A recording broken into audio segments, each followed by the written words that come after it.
Welcome back, everybody, to the Security Shift podcast. We're here today with a very special guest joining us, Deepak Balakrishna, CEO or co-founder of Trenta.ai. So, welcome, Deepak. How are you today? It's great to be here, Hani. Thank you for having me. Awesome, awesome. So, just jumping right into it, right? You have a very interesting background. I'd love to hear your journey, your story, and what's brought you here, right? With this new venture. Yeah, absolutely. Again, thank you so much for having me here. So, a little bit of my background. I've been around the block. I started way back when, the late 90s, when just like now, there was a new thing around, which was the internet, right? And I joined out of college into Netscape. Which was my first job. It was amazing. I learned so much, grew a lot, and from there I moved on to product management, held several roles before in 2015 deciding to do my own startup, which was into what's now called the data security posture management space. In Adya, sold that to Qualys, and then did another startup. But once the whole wave of Gen AI started, I was really excited to see. Again, there was a lot of hype, but I was very interested to see the kinds of use cases where Gen AI would help make a difference in the enterprise, and audit and compliance, especially where areas which are extremely manual, extremely open to innovation, and where a Gen AI would be a great fit. So that's what led me to join my co-founder in setting up Trenta. So we are a startup focused on taking the manual parts of an auditor and advisor's security advisor's job and automating it away with agentic workflows. That's what we do. Amazing. Love it, Deepak. Super cutting edge, right? And obviously at that forefront, I mean, what kind of resistance are you seeing? What kind of challenges do you see? What kind, right? You talk about, really replacing humans. I'm sure that's a friction point a lot of times. Or how do you kind of handle those conversations and get out the other end unscathed with some of these companies that you're working with? Yeah. Actually, that one doesn't come up as much as I thought it would come up. That's actually an interesting point. Our clients definitely see the value in automating and helping them through the process. It's still human in the loop. I mean, there is no way we are going to replace Yeah. humans as much as augmenting rote work that they're doing 70% of the time. They can spend most of the time in analyzing what we do and spending time with clients and strategic and advisory work. But the actual work of reading through the documents and writing the reports, and those are the things that we take away, make much more efficient, and something that they were not enjoying doing anyway, right? Yeah. So that's the way our solution fits in, and how we help our clients. So that's not been a point of friction. There are other points of friction, right, which are mostly around AI is so new. Agentic AI, and as a co-founder, and I keep talking about it, like we are at the bleeding edge, which means we will bleed.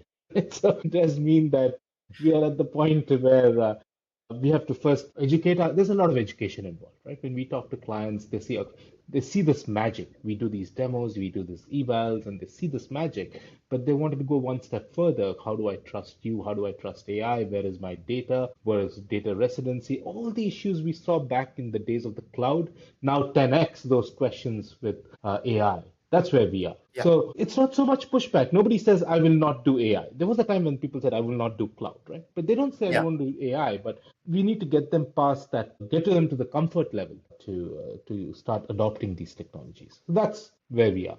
Yeah. That makes sense. Like hopefully there'll be more cutting than bleeding in this edge. You know what I mean? Ultimately, like we're definitely not unscathed getting into the forefront, jumping straight in, right?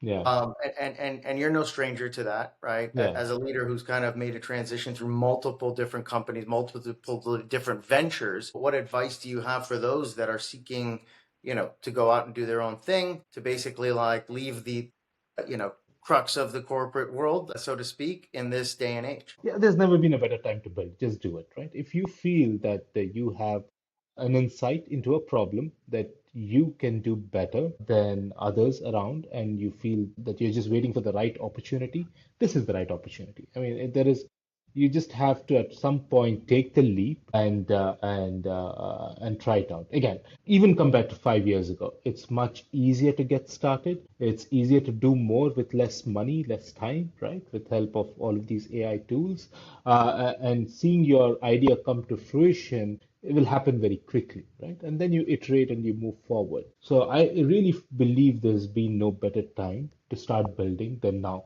So if you're waiting for the perfect time, it is now. I firmly believe that. Yeah, yeah. No, well said. Get in there and do it, right? Yeah, Basically, yeah. like get started. I love it, right? And yourself, Deepak. I mean, you were CEO of a company that was acquired, right, by Qualys. Can you talk a little bit about your journey after that and what led you here to Trenta today? I mean, what's driving you? What is the reason that, maybe you're not retired on an island somewhere, you got to keep going? Like what is the play for you, you know? Yeah. So after they got acquired to Qualys, I stayed on at Qualys as part of the agreement that I had with them. And then, of course, once you're in a startup, it's very hard to go back to a larger corporate, right? So I Yeah, was itching to do something new. I did another startup in between. But when Gen AI, as I said, when the whole AI heated up with ChatGPT and generative, that was not the right time to move on or retire or back go to an yeah, island or anything like that, right? Like I said, it's very exciting. It reminded me of the late 90s. Like I told you, that's when I started my career, and that was the days of the internet. That's when Netscape had just IPO'd. I mean, it felt like that, and I haven't felt that since just now, again, with Gen AI, right? So yeah, that excitement is in the air, and if you want to try something new, you should do it. And I felt like I wanted to do something there. But again, there were so many possibilities with generative AI as the foundation. I don't know much about the consumer side, that doesn't interest me, but on the enterprise, especially security and compliance, I was looking to see what we could do there. And this idea came to the fore, which I joined with Raj, my co-founder, to get going on. So that's what got me excited, the technology and what's possible, and where I think with my background, with my co-founder's background, we can help make a difference, right? We wanted to marry the two together. yeah, yeah.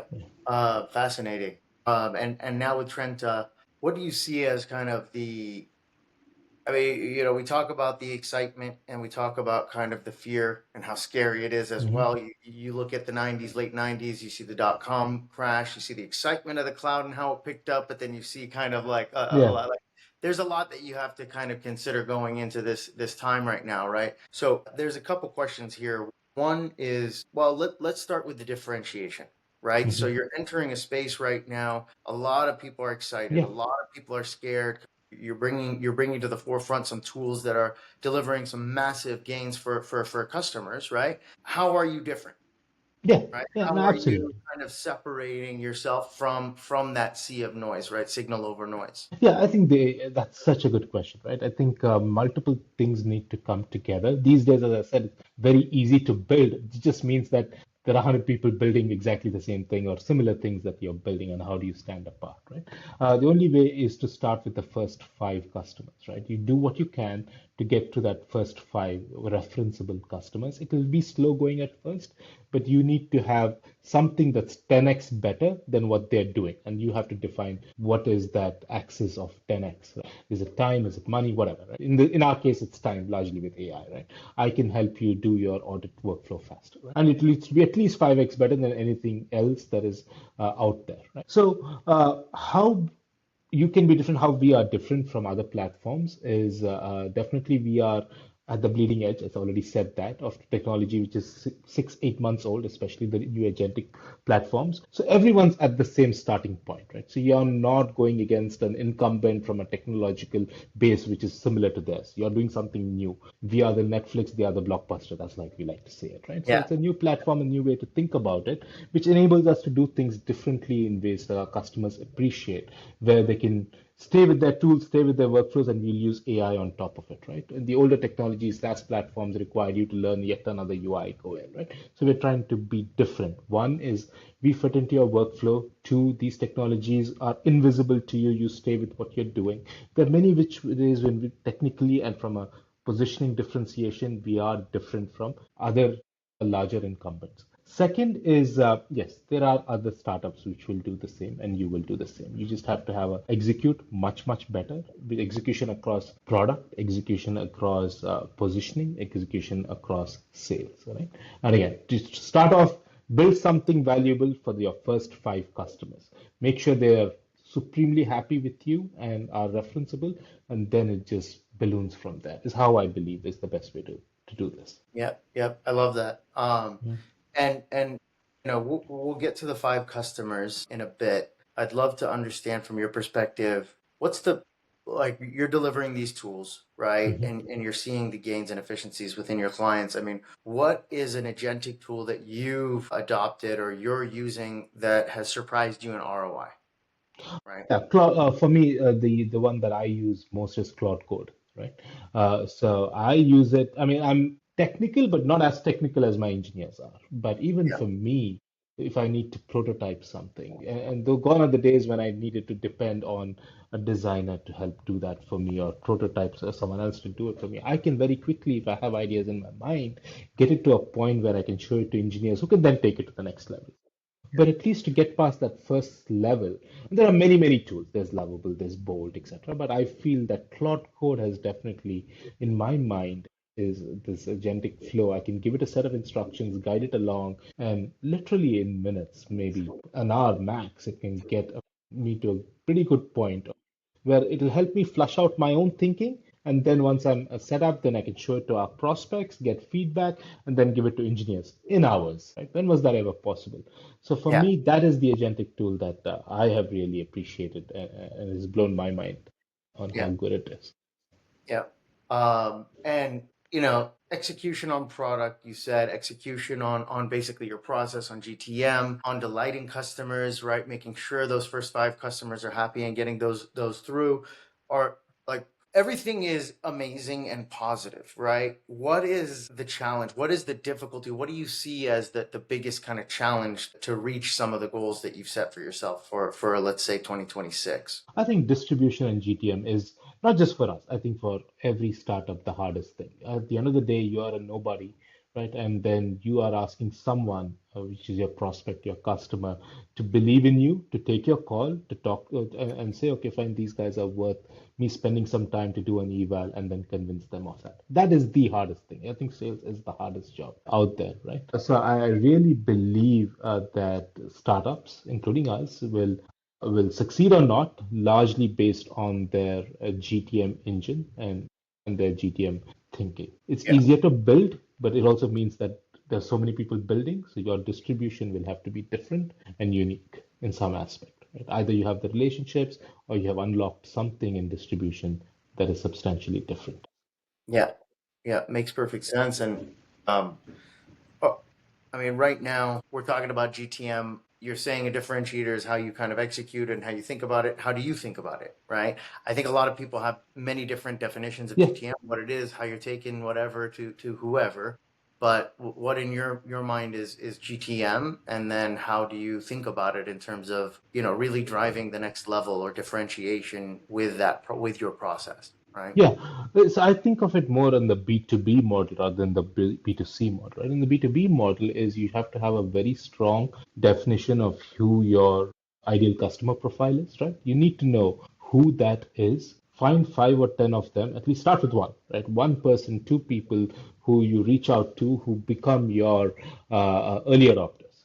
So they could be your guide. You sit with them, you understand their problems, then you say, okay, if I can do it XYZ, which is 10x better, is this valuable to you and subsequently valuable to others who you can refer us to? So you have that one or two people in mind. So get your early adopters, right? Understand their problem and fall in love with the problem, not the solution. That's something that's very, I think, very, very important for us Yeah. startups, right? Sometimes we get excited, oh, agentic, oh, Gen AI, etc. None of this matters, right? What is the customer problem that you can do differently? You just happen to have a new widget that does it better and different, right? And third is build out a prototype quickly, iterate on that very, very quickly. It does not need to be perfect. Don't make perfect the enemy of the good. Move quickly through it to iterate from that and give that one early adopter something that they can use, value, and quickly, right? Fourth, pricing. Pricing is important, but first understand value and how much you can provide value to somebody in a differentiated way. Again, you need to have some axis of differentiation compared to what they're doing or someone else out there. So again, I've talked through who's your problem, who's your ideal customer profile, what is their problem, what are they doing today, how will you improve it for them and prove it to them, right? So if you once you go down that stack for the first two or three, everything will improve from there on. Right? So Yeah. that's how I think of GTM. Again, it's much more hands-on, it's much more high touch, right? Then just spraying and praying on a SDR mode. So you're not ready for that, right? I think the first set is do things that don't scale. These don't scale, but this is how you learn. So I think Yeah. that's the initial set of GTM steps that I would suggest and where we are right now. Yeah. So what have you learned in your space in terms of scale, right? In terms of how you can or can't scale, and how do you take that forward? I mean, my theory is that you figured it is scalable, right? So how then do you essentially accelerate that and make sure you're doing everything the right way and you're leveraging all the right technologies to get there? Yeah, this is actually an interesting question. So the space that we are in, this is the first time I'm selling to audit and compliance leaders, especially auditors, right? Think of it, not selling to Ernst& Young, but there are lots of firms like auditors. They tend to be more conservative. I mean, that's the nature of being an auditor, right? They tend to ask a lot of questions. They are more on the show me, right? So they're not early adopters in the traditional sense. It's not like selling Yeah. to a tech early startup tech firm, right? This is not at all that. So very, very, very reference driven. So that's why I started with the have references. They will not take your call unless the reference came from someone they know and they trust, right? So you Yeah. need to break into that and make sure you understand the web of relationships and how you can become trusted. It is slow going, but once you get past that, but once you're in, right? So Yeah. you have to do the work to get in there. So what have we learned? Yes, that in this industry, at least for me, it is develop those relationships, make the first five of them very, very happy, and then use leverage that to go to the right watering holes. I mean, there are lots of events which are very short. You'll have 20, 30 people, but these are the decision makers, right? So you need Yeah. to get into those networks, those conferences, get on speaking slots again. This is how you build your name and build your trust is by references, but you have to get the first five somehow. So Yeah. Yeah. that's what we are. How scalable it is, that's actually we're still trying to figure that out, right? But Yeah. we are in the getting to the first 5 or 10. Yeah. Okay.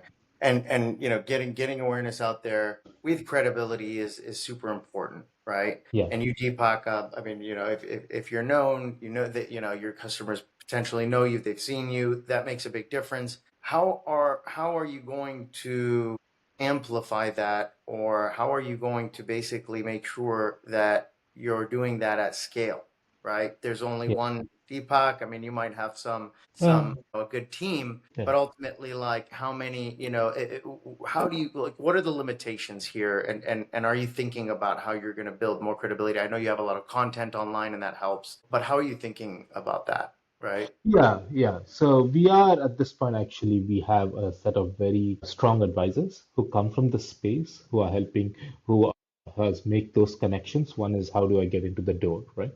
So we will over time, once we're a little bigger, hire someone in full time who comes from the space who has done GTM, right? Who has been an ex-auditor, who has actually been a salesperson into the same way, so understands the people, has the network, has the Rolodex, understands the language. So we would like to bring them on full time. Today we do have part-time people who we engage with on a referral basis, right?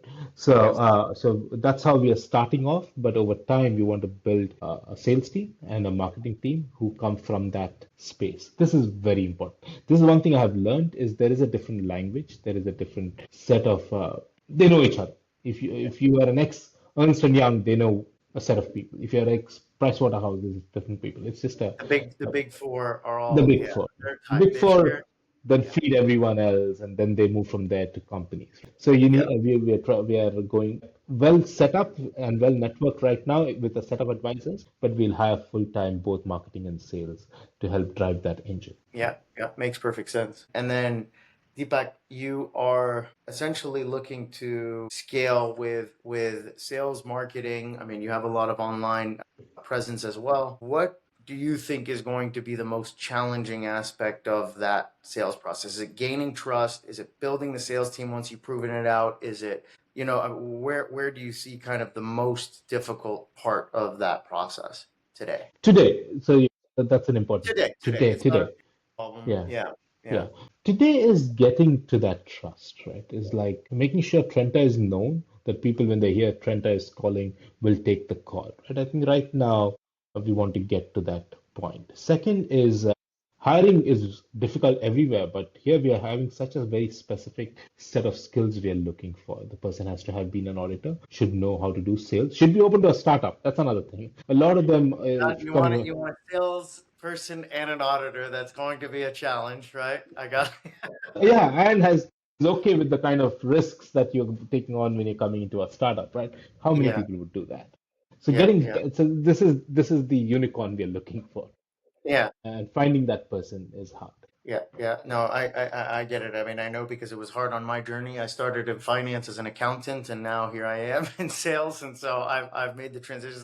There's not a lot of people that would do that, right? Yeah. It's very uncomfortable, but that makes sense. Then Deepak, you talk about five customers. Where are you on that journey, right? And I guess if you look at 2026 just around the corner here, what is success for Trenta over the year, right? In 2026, what you want to accomplish overall. Yeah, yeah. So I think, as I said, is we are in the early stages. We feel good about where we are in terms of product. The first few we have a couple of customers already, and we have a good pipeline that we're working on. We want to be able to execute and work on the pipeline. So where we want to be in 2026 is at least 10x in terms of number of customers, right? Compared to where we are right now. So commensurate to that is develop a very large pipeline. So come Q4, if we have a pipeline of a good 40, 50 good prospects, I think is, and I believe once we have the right prospects, I feel confident of the product that we have built that we can convert a large part of them. It's getting in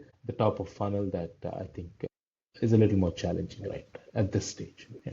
Building the pipeline, building Building the awareness, pipeline, getting being able. the yeah qualified opportunities or leads that have a higher propensity at the end Yeah, of the day. yeah, and I've been a product person, and my Raj is more a technologist. So we need GTM is doesn't come automatically and naturally for us. We're good at the first five, but to scale that, we need to bring someone in, a heavy hitter who can then take it to that next level. Yeah, Yeah, yeah. No, who understands the industry, the language, who knows yeah, people, right? I think it's tough these days to expect somebody can bring a book of business, but ultimately they bring credibility, they bring, a specific brand and they speak the language, which makes a big yeah. difference when you're trying to It makes connect. it makes all the difference in this space. It makes all the difference. Yeah, Yeah, yeah, for sure. And then, we're gonna switch topics a little bit. I mean, you talked a little bit about iterating, testing things out, right, as a process. Looking at kind of your goals for next year, how do you see yourself testing or right? Like, I mean, how much time do you have, number one, right, to hmm be doing like iterative testing on certain solutions? And then number two, what's your thought process around basically like the trial and error and essentially within your own company keeping nimble, right? and yeah, and and not because you've acknowledged some of the perspectives out there, right? Not early adopters, potentially not open to things. Maybe they've seen AI and it's just like it's not where it needs to be yet, right? How do you hmm work with customers along that journey? So it's a two-part question. One, yeah. how are you basically looking at that yourself? And then number two, how do you overcome that challenge when you're talking about the need to iterate with a specific customer in this environment? Yeah, let me do the second one first, and then I'll come back to the first one. I think again, Yeah, let me just rephrase the question to make sure I'm answering the right question. So you're saying is the prospects tend to be conservative. So how open are they to working with you to iterate on a solution, right? yeah, That's I think the question. So actually, that's not been a problem. The prospects are great and they have very valid questions. Like they are using their clients' data, the ones they are auditing, right? So it's selling to auditors. Auditors are auditing their clients, so they have the right questions in how can I trust you with my data? So we need to get very clear in the way we answer questions on where does your data go, where how do we encrypt it?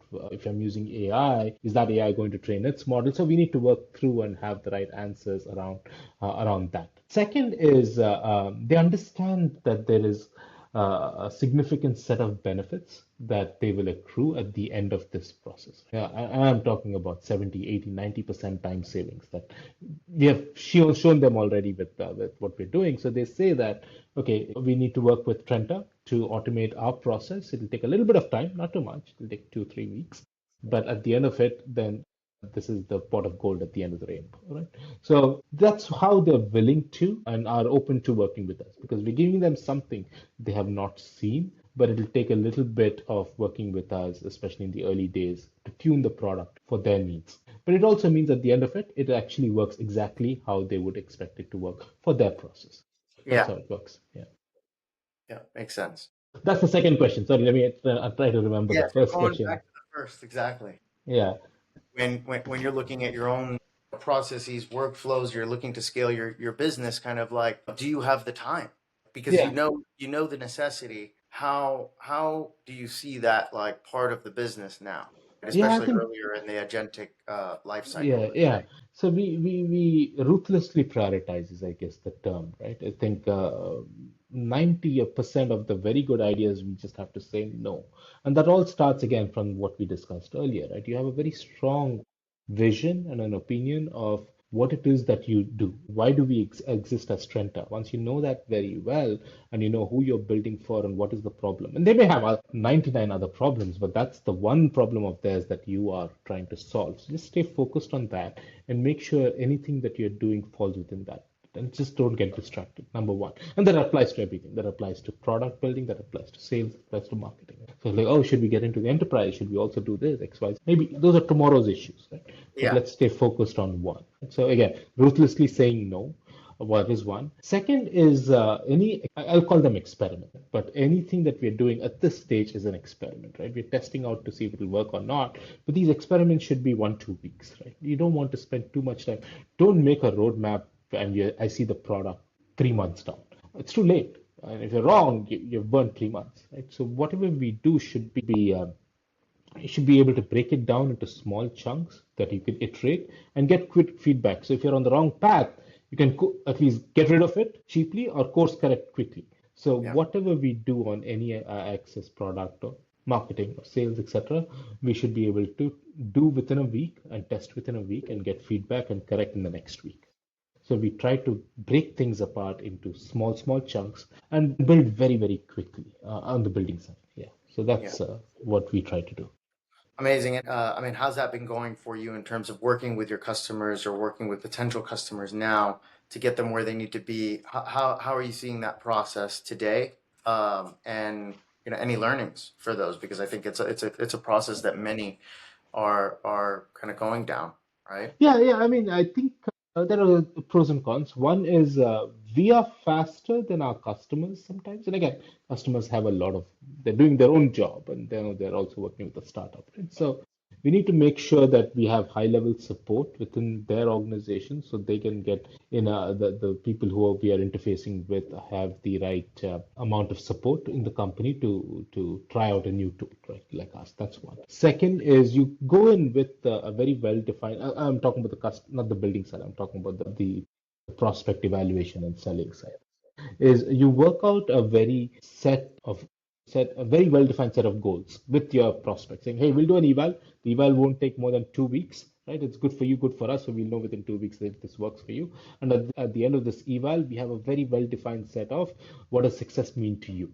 right? So everyone goes in with a very well aligned set of goals and who will do what. And within 2 weeks, we'll know. And we Yeah, feel comfortable that we can work at that pace. It is just to get to customers saying, spend 2 weeks with us and we'll give you magic, right? And they should be open to that. Right? So we yeah. try to keep this very focused thought so that it's not a very long drawn process, which is in no one's. Yeah, yeah, Yeah. absolutely. And you have your ICP, you've defined it, you have your success criteria in a test, you have everything clearly defined in terms of the process, right? How you're going to show outcomes to your client. When do you say no, right? You're saying you have to say no as well. So when do you say no, right? How do you determine that?